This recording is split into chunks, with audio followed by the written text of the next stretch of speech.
You think it was this time last year, wouldn't it? The government, I think the population of this country in terms of the COVID crisis have moved on. We see this is a very different year to last year. The government, not so much.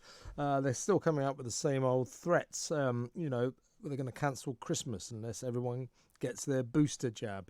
They're going to redefine how many jabs you need to be fully vaccinated and therefore able to travel. So if you haven't got 3 jabs, now you need 2 jabs to travel.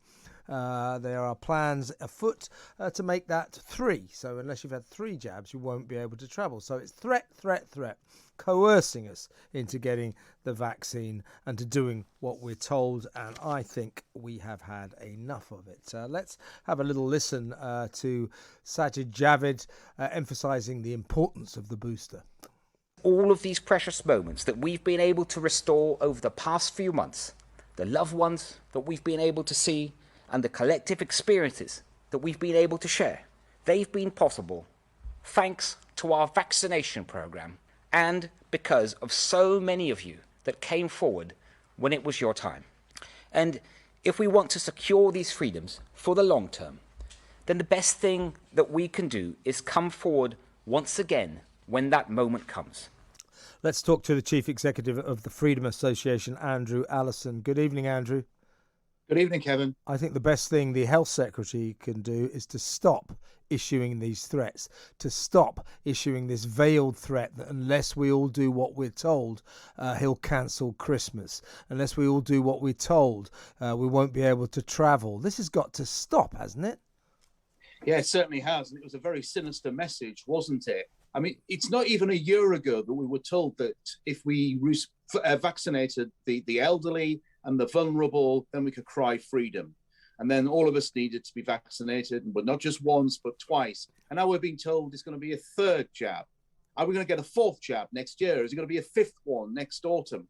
We're not really being told about this, but I can tell you one thing, and I'm sure I speak for millions of people in this country, Kevin. No one is going to cancel my Christmas. I'm going to spend it with my family, and no one is going to stop me doing it. I think you're right, Andrew. I think that you do speak for millions and millions of Brits who went along with it last year, much to their regret, much to their sadness. Everyone had a terrible time last year, unable to see your friends or your loved ones. But we did what the government said because the government said this was vital for the health of the nation. I don't think they've got a case to say that this year it is vital for the health of the nation. I don't think the statistics back this up. I just think they've got this kind of almost unthinking obsession with getting everyone vaccinated, turning us into a pincushion nation. It does appear so, doesn't it? And I mean, today we can now travel to the United States. You must be double jabbed to travel to the United States, but everyone must have a test before they travel. I mean, this is the farce of it all. I mean, why do they just not allow everyone to travel? And if you don't test positive for COVID, you can travel. But there does seem to be this obsession, and it's not just in this country, Kevin, it's around the world, all around the world, where governments are just insisting that everyone receives a vaccine, irrespective of whether they're going to be badly affected by COVID or not. A little boy in my son's class at school, he's 5 years old, he's been off for 2 weeks, 6 years old actually, he's been off for 2 weeks. He's got COVID. You wouldn't think he had COVID, his mother said.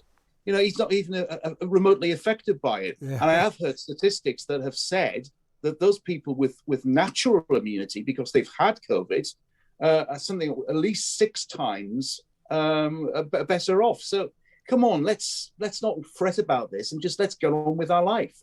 Well, I mean, apart from 2-bit politicians, health secretaries and various members of SAGE, I think the entire attitude to COVID this year is very different to last year, and well, it should be.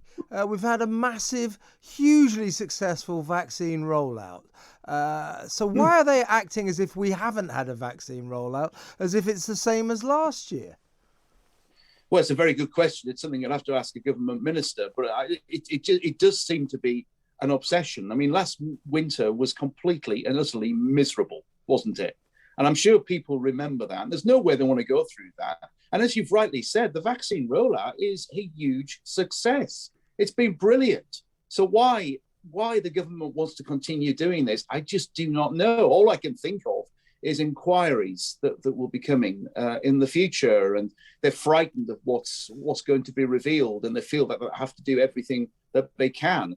But I also think that this is what you get when you have politicians who basically haven't really done a lot outside of politics. You know, Margaret Thatcher was a chemist. She worked in science. You know, God, I wish she was still around to look over this, because when you have a prime minister who basically has a degree in classics, and then you've got other senior politicians who've been to Oxford and they've got PPE degrees, it doesn't really enthuse you with any confidence that they can sort out a problem like this. Absolutely. And it's just the COVID crisis last year allowed the government to behave in an incredibly illiberal manner. I didn't appreciate it. I didn't think lockdowns were working then. I think it's pretty obvious now that they just don't work. They didn't work and they never will work. But you know, like most people, I'm sure yourself as well, you kind of went along with it because at one point nearly 1,000 people a day were dying. So you had to say, well, I guess they've got to try something. But just to go back for a repeat performance of last year when the circumstances are so different is not good enough, is it? I mean, they've got to come up with something else. No, it's not. The government keeps putting carrots in front of us, don't they? And if we don't follow the carrot anymore, the health secretary is saying that we will now hit you across the head with a stick. These are our freedoms. They're our freedoms. They're not for the government to take away from us. But it's also, I mean, as we're talking about the health secretary, just look at what's going on in hospitals where people can't visit their loved ones who are dying on hospital wards. You might allow one person in there, but it's going to be the same person, and the time is restricted. And children and grandchildren and other close friends can't say goodbye to people who they love. All of this is still going on as well in our wonderful NHS. It is. And a lot of heartbroken relatives are wondering why, you know, only one person at a time can see their dying relative. The NHS is another organisation. It might as well be last year as far as they're concerned. Nothing has changed, and that is not acceptable to the people. And talking of this illiberalism that surrounds particularly the vaccine, I mean, what are we now? It's Monday. In 3 days' time, Thursday, 60,000 care home workers will be sacked. Because they have declined to have the vaccine. I mean, that is a nation self-harming itself. And also the question has to be asked then, what happens to the poor old folk when there aren't enough people to look after them? I know I know what will happen. It already is happening. They're being shipped into NHS wards to be looked after. It's a disaster. Well, we've already got a shortage of workers in the care sector anyway. So, I mean, firing 60,000 of them is an act of self-harm. But of course, ironically, many of them could then get jobs in the NHS. And they are getting that. And they are getting jobs in the NHS. They're not. Well, I suppose some people They are, Andrew. That's what they're doing. They're going to the NHS and getting jobs there. Sorry, I thought you said they aren't. Sorry. No, they are. So which is also ridiculous. As I've said on many different occasions, everyone who works in a healthcare setting needs to be tested to see whether they have COVID or not. So it's quite simple. You test people before they go onto hospital wards or before they go into care homes. If they test positive, they don't work. If they test negative, they work. This whole fascination, this obsession with endlessly insisting that people have these COVID vaccines it's just a load of nonsense. It really is. They're there to protect you. If you want to be protected against the virus, you get yourself a COVID jab. But it doesn't really do a great job of protecting other people. What they're doing, they disrespect what should be a sacred human right, and that is to decide whether or not you want to undergo a medical procedure.